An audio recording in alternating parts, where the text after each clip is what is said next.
name is Kibibi Ajanku. I am a textile artist and my focus is indigo.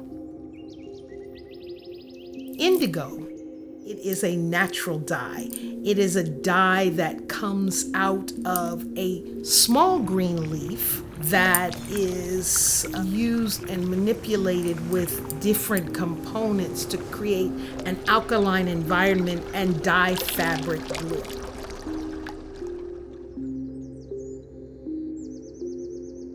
My indigo, the indigo that I love so much, it can span that blue from the lightest daytime summer sky, a cloudless kind of sky, that light blue, to the deepest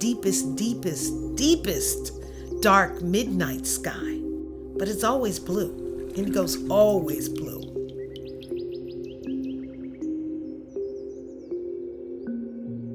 We cultivate a vat and keep that vat going and going and going as long as it can until it exhausts.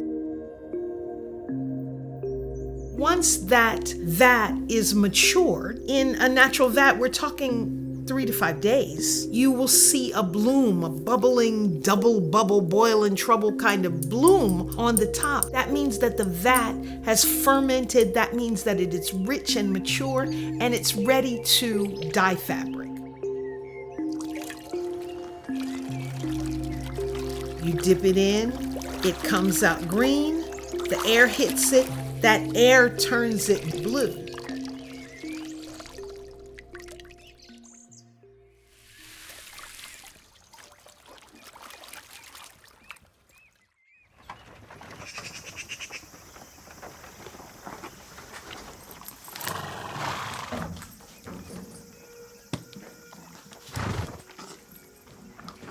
The summer is dedicated to a community indigo experience. We put these vats on the back of an Arab or cart, and that tradition in Baltimore is from a time when people with horse and cart had to bring food into community. From that tradition, we're at the farmer's market, and that's what the farmer's market's doing. It's bringing food to communities in a way that is different, in a way that a supermarket never could.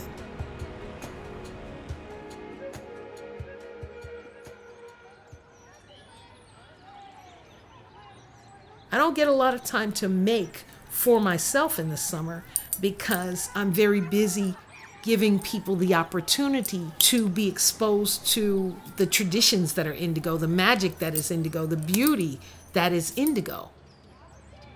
If we're going to talk about the history of indigo in this country, we have to have a conversation about slavery and enslavement, because the indigo that was grown as a profit-bearing crop was grown and cultivated, tended, and worked by enslaved people. Indigo literally changed the slave trade.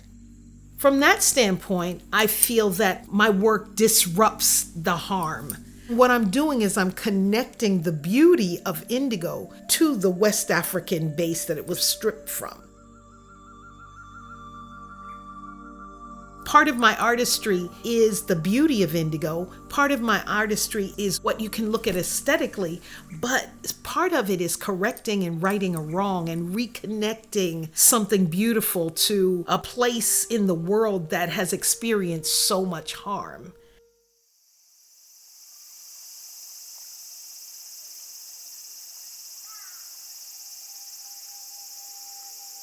I spent the year fostering traditional art forms in Maryland.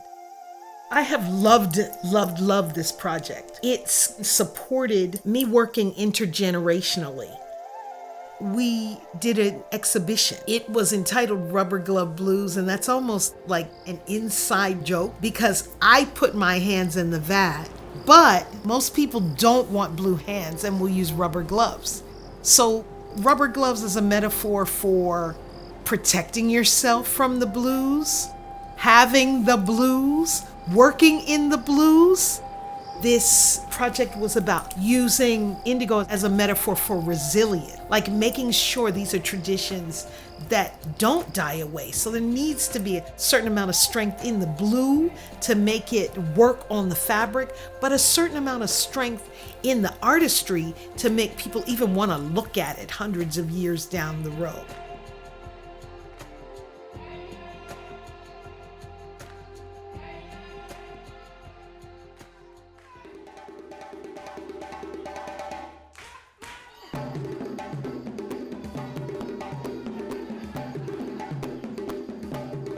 I talk about my art practice as being ethnically charged. It is because I make every effort to investigate who I am within the aesthetic that I love. That means touching the African diaspora in everything I do. If I can then get out of my way and let that creativity run through me, it will come out of me as something that's innovative. I do take time to sit at the feet of elders, to remove myself, walk in as an empty vessel, and learn as much as I can, so that whatever new thing is supposed to come through me can do that.